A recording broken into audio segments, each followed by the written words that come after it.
Sergi Mingote, um político espanhol, catalão, alcalde de Parets, um pueblo da província de Barcelona. Foi político, pero se ha vuelto mais conhecido por ser um grande alpinista, escalador. En el año 2001 coronó solo el Monte Everest. En 2018 logró encadenar las subidas del K2 y el Broad Peak en solo 7 días. El K2 es la segunda montaña más alta del mundo y considerada la más difícil de escalar.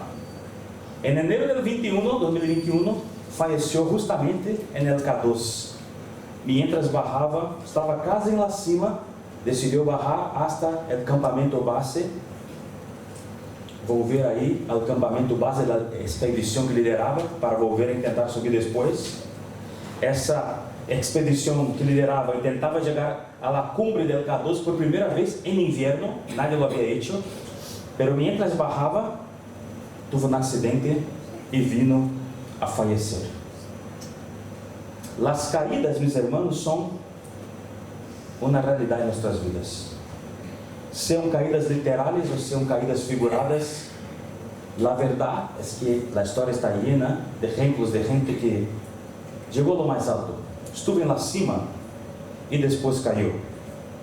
A lo más alto de la fama, del prestigio, del dinero, de logros.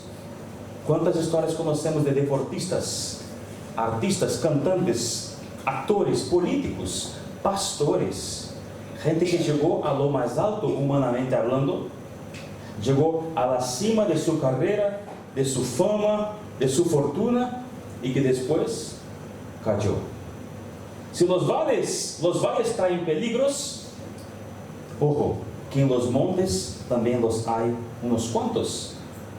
Quero hablar hoy de alguien que estuvo en la cima, que estaba en la cima, enfrentou peligros e que ao final cometeu um erro. O que podemos aprender com essa história? Leemos o texto que está na pantalla, hemos leído contigo, pero ahora tengo la nueva versión internacional. Entonces los israelitas dijeron a Gedeón: gobierna sobre nosotros y después de ti tu hijo y tu nieto, porque nos has librado del poder de los madianitas. Pero Gedeón dijo: yo no los gobernaré, ni tampoco mi hijo, solo el Señor los gobernará. Pero añadió: tengo una petición, que cada uno de ustedes me dé un anillo de los que les tocó del botín. Era costumbre de los ismaelitas usar anillos de oro. Con mucho gusto te lo daremos, contestaron. Así que tendieron la manta y cada hombre echó en ella un anillo de su botín. El peso de los anillos de oro que él les pidió llegó a 1,700 ciclos, sin contar los adornos, los aros y los vestidos de color carmesí que usaban los reyes madianitas, ni los collares que llevaban sus camellos. Con el oro, Gedeón hizo un efod que puso en Ofra su ciudad. Todo Israel se prostituyó al adorar allí el efod, el cual se convirtió en una trampa para Gedeón y su familia. Hoy hablaremos de los peligros del éxito. Porque estar ahí en los valles hay peligros, ¿no? Pero estar también en la cima, en los montes, también hay. Padre, muchas gracias esta mañana por tu iglesia reunida, por todo lo que hemos podido disfrutar, la escuela bíblica, donde empezamos a estudiar la carta de los Gálatas, la escuela bíblica de los niños. Muchas gracias, Señor, también por los niños que ahora se reúnen ahí para celebrar los cumpleaños. Te pedimos, Señor, que tu Santo Espíritu siga conduciendo todo lo que hagamos en esta mañana. Y en ese momento donde tu palabra es predicada, Señor, que tu Santo Espíritu pueda hablar a cada corazón de acuerdo con aquello que quieres hablar. Con total libertad, en el nombre de Jesús. Amén. Gedeón estaba en un estado de gracia, de dulce, como dicen. Era el hombre del momento. Dios le había llamado para ser un juez y librar a Israel del dominio de los madianitas. Y después de liderar un ejército con solamente 300 hombres, porque así Dios le ordenó, solo quiero 300. Después de derrotar a los madianitas, después de matar a Seba y a Salmunia, los reyes de Madián, después de librar a Israel de una opresión que ya duraba 7 años, Gedeón está en la cima. Gedeón está en el topo. en lo alto. Él, que cuando su llamado intentó de todas formas evadirse con excusas. Oye, mi tribu es la más pequeña, mi clã es el más pequeño de toda la tribu de Manasés. Yo soy menos importante de mi familia, el más pequeño. Pues ese mismo hombre, dirigido por Dios, ahora es un hombre de éxito. Y el éxito, como sabemos, tiene sus peligros, muchos peligros. No se puede agotar ese tema en una predicación de 20 minutos a 25 minutos, es imposible. Pero quiero señalar dos de esos peligros que encontramos en el texto, dos peligros que Gedeón enfrentó. Primer peligro es atender a llamados que no vienen de Dios. Atender a llamados que no vienen de Dios. Volvemos al verso 22. Entonces los israelitas dijeron a Gedeón: gobierna sobre nosotros y después de ti tu hijo y tu nieto, porque nos has librado del poder de los madianitas. Los israelitas estaban tan entusiasmados con el liderazgo y con el éxito de Gedeón que le hicieron la propuesta para que él reinase sobre todo el pueblo. Y dijeron: bueno, después de ti tu hijo, y después de tu hijo tu nieto, o sea, tu descendencia gobierne sobre nosotros, generación tras generación. La gente estaba dispuesta a entregar sus vidas a Gedeón y a la familia de Gedeón, a someterse de por vida al liderazgo de Gedeón. De hecho, si en aquellos días Israel necesitara un rey, no habría nombre más indicado, más sonado que el de Gedeón. Pero al final, delante de esa propuesta tan tentadora, Gedeón contestó: yo no los gobernaré, ni tampoco mi hijo, solo el Señor les gobernará. Oye, no me toca a mí, no seré rey, mi hijo tampoco será rey. El único rey de Israel es el Señor nuestro Dios. Es la segunda vez en la vida que Gedeón es llamado para alguna cosa. La primera vez había sido llamado por Dios para librar el pueblo del dominio de los madianitas. Y ahora, su segundo llamado, ahora es llamado por sus propios compatriotas para ser rey. El primer llamado, como sabemos, Gedeón sabiamente aceptó, porque era un llamado de la parte de Dios. Y ahora el segundo, Gedeón también con mucha sabiduría lo rechaza. En la vida hay llamados y llamados.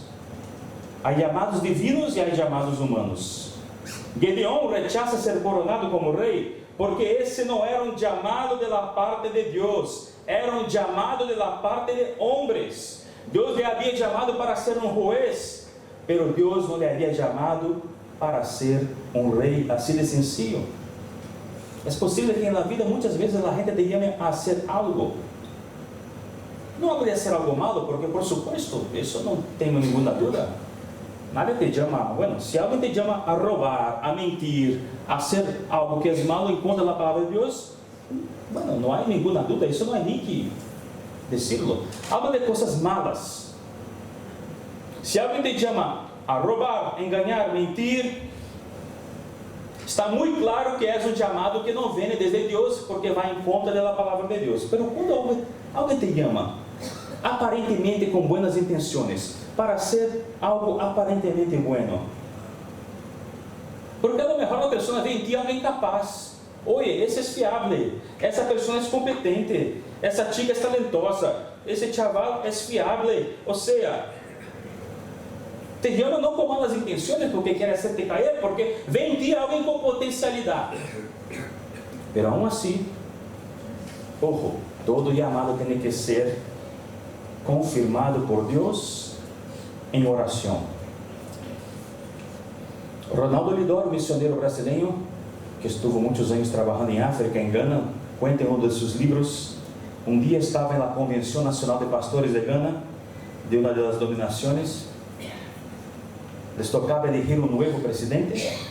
Había un joven pastor que despuntaba como un posible líder. Era un joven, era dinámico, era comunicativo. Y al final la gente dijo: queremos que tú seas nuestro presidente, líder nacional de la convención. Y él, muy tocado, lo rechazó. Dijo: yo no estoy preparado para asumir ese cargo, porque es que lo deseo tanto, yo deseo tan ardentemente ese cargo, y que no estoy preparado para él. Lo que aquel joven pastor admitió era que su carne quería, deseaba ese liderazgo, por el poder, por la fama, por la proyección que le daría. Pero al final sintió en su espíritu que aquel cargo sería una trampa para él mismo. Al final entendió que aquel llamado no venía desde lo alto. La gente clamaba por él, pero Dios no le confirmó, Dios no le dio paz. ¿Y por qué? Porque era un llamado humano y no un llamado divino. Nos acordamos siempre del propio Jesucristo, que al multiplicar panes y peces dejó la multitud tan entusiasmada que la gente quería tomarlo por fuerza y proclamarle rey. ¿Alguien tiene duda de que Jesús sería un buen rey? ¿Alguien tiene dudas de que Jesús sería el mejor rey posible? Mucho mejor que cualquier otro. Pero ¿por qué Jesús entonces no aceptó ese llamado para ser rey sobre aquel pueblo? Porque era un llamado humano, no era un llamado de Dios. Su llamado era para morir en la cruz por nuestros pecados, resucitar al tercer día. Su llamado era para ser el rey de los reyes. ¿Por qué? Porque muchas veces ha dicho que su reino no era de ese mundo. La naturaleza del reino de Dios no era física, era espiritual. Bueno, mucho cuidado con los halagos, las invitaciones, los llamados humanos que surgirán en los tiempos de bonanza. Porque es verdad, muchas veces cuando estás mal, bajito de ánimo, nadie te llama para nada. Pero cuando estás ahí, mejor, que despuntas, que lo hace bien, mucha gente no le llamará y querrá que hagas muchas cosas. Pero mucho cuidado, porque muchas de esas cosas son llamados humanos. No dejes que esas voces humanas tapen la voz de Dios. ¿Por qué? Porque solamente estando en Dios, escuchando la voz de Dios, podemos tener una visión real y equilibrada de nosotros mismos. Solo mirando hacia Dios podemos vernos como realmente somos hijos, ni tan buenos ni tan malos. No dejes que las críticas en las horas bajas te digan quién realmente no lo es, pero tampoco dejes que los halagos en las horas altas te hagan pensar que eres más de lo que realmente eres.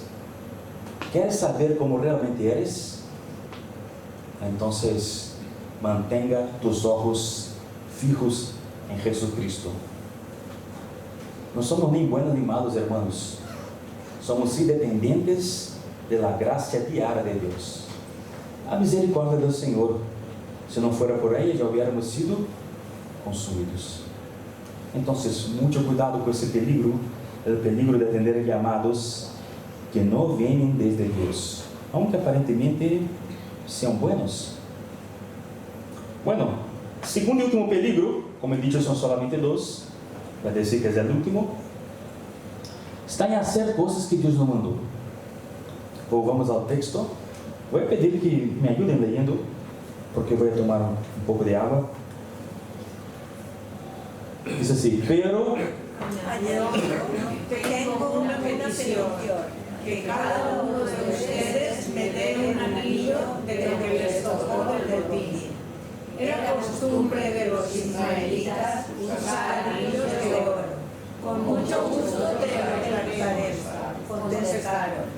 Así que le dieron una manta y cada hombre echó en ella un anillo de su botín. El peso de los anillos de oro que él les pidió llegó a 1700 ciclos. Ahora vamos juntos. Sin contar los adornos, los aros, Los vestidos de color carmesí que usaban los reyes madianitas y los collares que llevaban sus camellos. Después de rechazarse el rey, Gedeón hace una petición a sus soldados. Pide a cada uno de ellos un anillo de oro que ellos habían quitado de los soldados enemigos. Gedeón estaba tan en alta que cualquier cosa que le hubiera pedido, la gente le hubiera dado. Aún más, uma petição tão sencilla, um anillo de ouro. De todo que han recorrido vosotros de los enemigos, dame um anillo de ouro. Gedeón entonces tem sua resposta. Com muito gosto te daremos. Claro, Gedeón. Ao final, se recorreu em ouro 1.700 ciclos, que equivalen hoy, en las medidas de hoy, a más o menos 19 kilos de oro. E os valores atuais, eu lo calculei aqui, hoje, se habláramos em euro, seria um valor como esse: 1.960.000 euros, 463,10 cêntimos. Está bem, não? Claro, isso se tratando de um ouro puro de 24 quilates. Pode ser menos de acordo com a pureza do ouro, mas bueno, é bastante. Que isso Gedeón com esse ouro? Um efod. O que era um efod? Efod era a parte que se quedava por cima em la vestidura de los sumos sacerdotes. Era essa peça, como um chaleco sem mangas, com a qual se cobriam as vestiduras de abaixo. Era adornado com pedras preciosas, pero Gedeón mandou construir um efod todo de ouro, não para que alguém o pusiera, seria um tanto pesado, não? Sencillamente, com esse efod de ouro, lo puso em sua ciudad, Ofra. ¿Por que Gedeón lo hizo? Bueno, la explicación más corriente es que él tenía buenas intenciones. Él quería que ese efod fuera un memorial, un recordatorio de la victoria de los israelitas sobre los madianitas, especialmente porque estaba hecho con oro tomado de los madianitas. Entonces sería un memorial. Pero incluso Gedeón tuvo el cuidado de no construir una imagen de oro, de un animal, de una persona, como los ídolos paganos. Pero al final, ¿qué pasó? La Biblia nos enseña que no fue una buena decisión, porque dice que todo Israel se prostituyó al adorar allí el efod. El efod se convirtió en una trampa para Gedeón y su familia. Al final, aquella pieza de oro, mis hermanos, sirvió como una pieza de idolatría para todo el pueblo de Israel, que al final revela que todo ser humano es un idólatra en potencial, porque el pecado que habita dentro de cada uno de nosotros está ahí, y nosotros nos postramos muy fácilmente ante los ídolos que construimos, si no los ídolos que construimos con las manos, pero a lo mejor a los ídolos que creamos dentro de nosotros, los ídolos que habitan en nuestros corazones. Hay que tener cuidado. Yo no dudo que la intención de Gedeón fuera buena. No quería él que el pueblo adorara ese efod de oro.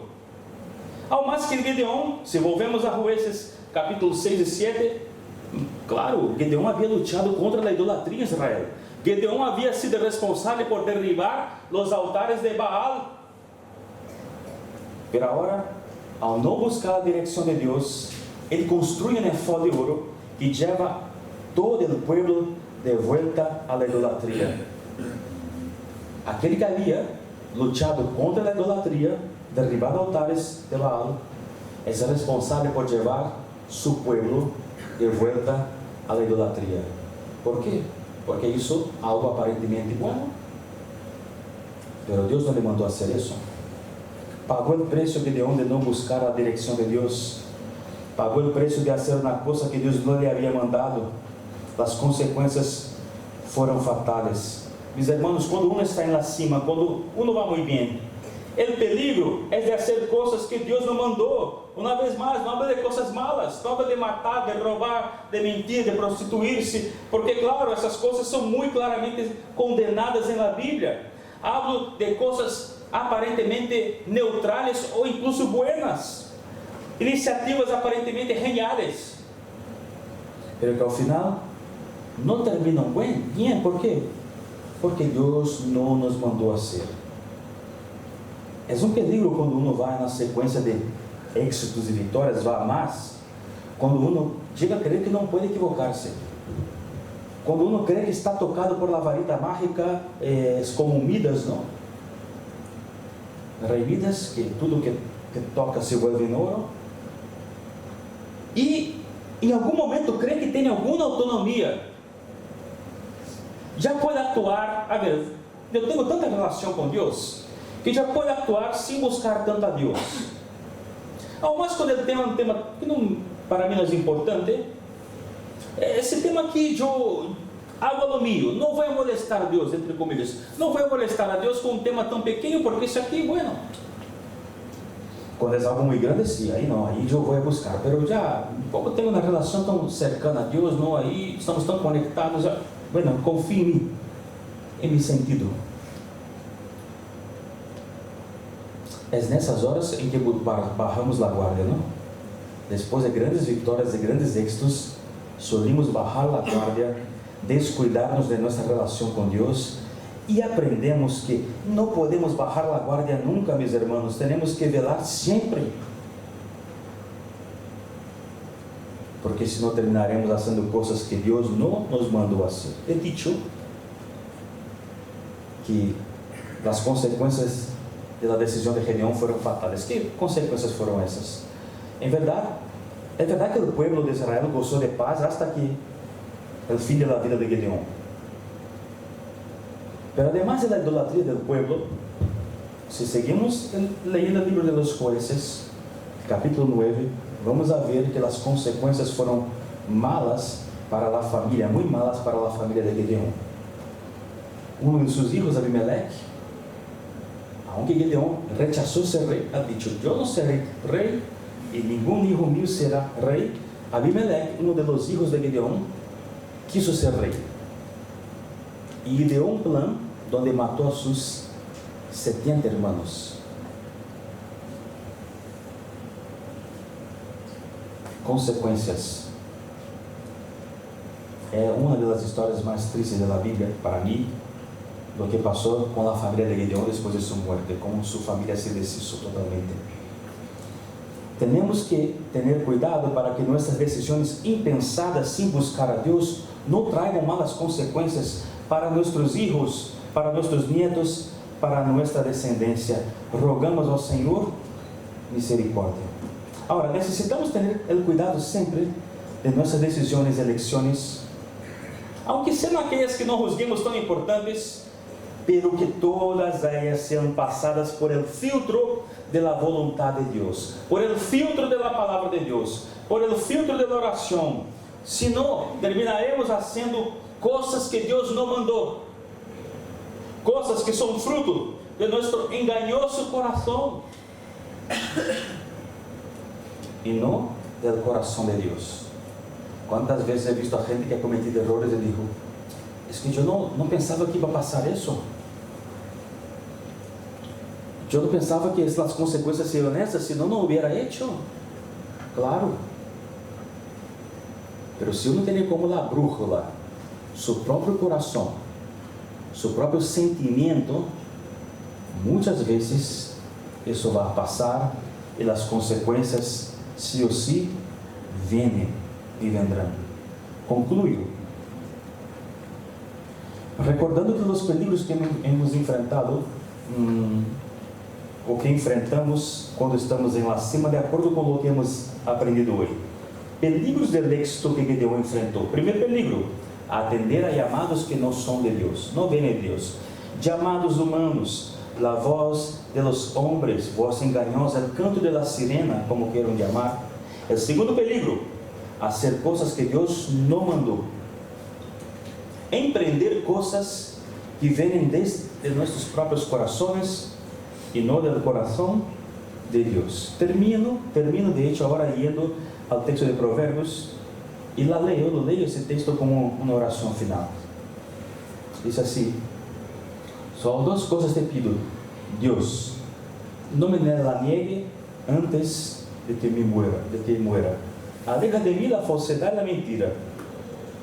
Não me des pobreza nem riquezas, senão só del pan de cada dia. Um comentário: tanta gente hoje que Deus vai à igreja orando e querendo riqueza, não? Pois bem, não me des pobreza nem riquezas, sino só del pan de cada dia, porque tendo muito, poderia desconhecer de si, e quem é o Senhor? E tendo pouco, poderia chegar a roubar e desonrar a si, em nome de meu Deus. Interessante, não? Senhor, não me des muito, nem pouco, No me des pobreza ni riquezas. Dame, Señor, exactamente lo que yo necesito. No permita, Señor, que los valles, que los fracasos me alejen de ti. Tampoco permita, Señor, que los éxitos, que las cimas me alejen de ti y de la realidad de que sin ti nada soy, de que sin ti nada puedo ser. Que así sea y que por lo tanto el Señor nos bendiga a nosotros. Amén. Vamos a orar una vez más, después el equipo de alabanza nos va a conducir el último cántico, Luz de mi vida, y ahí estaremos encerrados. Gracias, Padre, por tu palabra, Señor. Ayúdanos, Señor, a no descuidarnos, Señor, de nuestra relación contigo. Que jamás creamos que estamos tan buenos que no necesitamos buscarte. Que jamás creamos que estamos en una racha tan buena que a lo mejor podemos relajarnos e não poner tanta atenção em Tu palavra, Senhor. E jamais nos sentamos tão seguros assim, Padre, que creamos que o que hagamos não pode sair mal. Ajuda-nos, Senhor, a ter cuidado de não equivocarnos quando estivermos em buenos momentos, Padre. Ajuda-nos, Senhor, a acordarmos, Senhor, de passar todas nossas decisões por el fruto de Tu palavra, de la oração, de Tu presença. É o que pedimos, Senhor, em nome de Jesus. Amém.